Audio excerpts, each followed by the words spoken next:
15वीं पुतली सुंदरवती की कहानी सिंहासन बत्तीसी। 15वीं पुतली की कथा इस प्रकार है। राजा विक्रमादित्य के शासनकाल में उज्जैन राज्य की समृद्धि आकाश छूने लगी थी। व्यापारियों का व्यापार अपने देश तक ही सीमित नहीं था, बल्कि दूर के देशों तक फैला हुआ था। उन दिनों एक सेठ हुआ जिसका नाम पन्नालाल था। वो बड़ा ही दयालु तथा परोपकारी था। चारों ओर उसका यश था। वो दीन दुखियों की सहायता के लिए सतत तैयार रहता था। उसका पुत्र था हीरालाल, जो पिता की तरह ही नेक और अच्छे गुणों वाला था। वो जब विवाह योग्य हुआ तो पन्नालाल अच्छे रिश्तों की तलाश करने लगा। एक दिन एक ब्राह्मण ने उसे बताया कि समुद्र पार एक नामी व्यापारी है जिसकी कन्या बहुत ही सुशील तथा गुणवती है। पन्नालाल ने फौरन उसे आने जाने का खर्च देकर कन्या पक्ष वालों के यहाँ रिश्ता पक्का करने के लिए भेजा। कन्या के पिता को रिश्ता पसंद आया और उनकी शादी पक्की कर दी गई। विवाह का दिन जब समीप आया तो मूसलाधार बारिश होने लगी। नदी नाले जल से भर गए और द्वीप तक पहुंचने का मार्ग अवरुद्ध हो गया। बहुत लंबा एक मार्ग था, मगर उससे विवाह की तिथि तक पहुंचना असंभव था।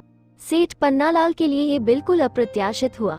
इस स्थिति के लिए वो तैयार नहीं था, इसलिए बेचैन हो गया। उसने सोचा कि शादी की सारी तैयारी कन्या पक्ष वाले कर लेंगे और किसी कारण बारात नहीं पहुंची तो उसको ताने सुनने पड़ेंगे और जग हंसाई होगी। जब कोई हल नहीं सूझा तो विवाह तय कराने वाले ब्राह्मण ने सुझाव दिया कि वो अपनी समस्या राजा विक्रमादित्य के समक्ष रखें। उनके अस्तबल में पवन वेग से उड़ने वाला रथ है और उसमें प्रयुक्त होने वाले घोड़े हैं। उस रथ पर 8-10 लोग वर सहित चले जाएंगे और विवाह का कार्य शुरू हो जाएगा। बाकी लोग लंबे रास्ते से होकर बाद में सम्मिलित हो जाएंगे। सेठ पन्नालाल तुरंत राजा के पास पहुंचा और अपनी समस्या बताकर हिचकिचाते हुए रथ की मांग की। विक्रम ने मुस्कुराकर कहा कि राजा की हर चीज प्रजा के हित की रक्षा के लिए होती है और उन्होंने अस्तबल के प्रबंधक को बुलाकर तत्काल उसे घोड़े सहित वो रथ दिलवा दिया। प्रसन्नता के मारे पन्नालाल को नहीं सूझा कि राजा विक्रम को कैसे धन्यवाद दे। जब वो रथ और घोड़े सहित चला गया तो विक्रम को चिंता हुई कि जिस काम के लिए सेठ ने रथ लिया है, कहीं वो कार्य भीषण वर्षा की वजह से बाधित न हो जाए।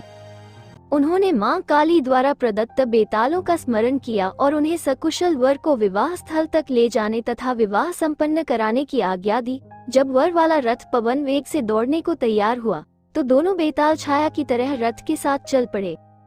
यात्रा के मध्य में सेठ ने देखा कि रास्ता कहीं भी नहीं दिख रहा है, चारों ओर पानी ही पानी है, तो उसकी चिंता बहुत बढ़ गई। उसे सूझ नहीं रहा था कि क्या किया जाए। तभी अविश्वसनीय घटना घटी। घोड़ों सहित रथ जमीन के ऊपर उड़ने लगा। रथ जल के ऊपर ही ऊपर उड़ता हुआ निश्चित दिशा में बढ़ रहा था। दरअसल बेतालों ने उसे थाम रखा था और विवाह स्थल की ओर उड़े जा रहे थे। निश्चित मुहूर्त में सेठ के पुत्र का विवाह संपन्न हो गया।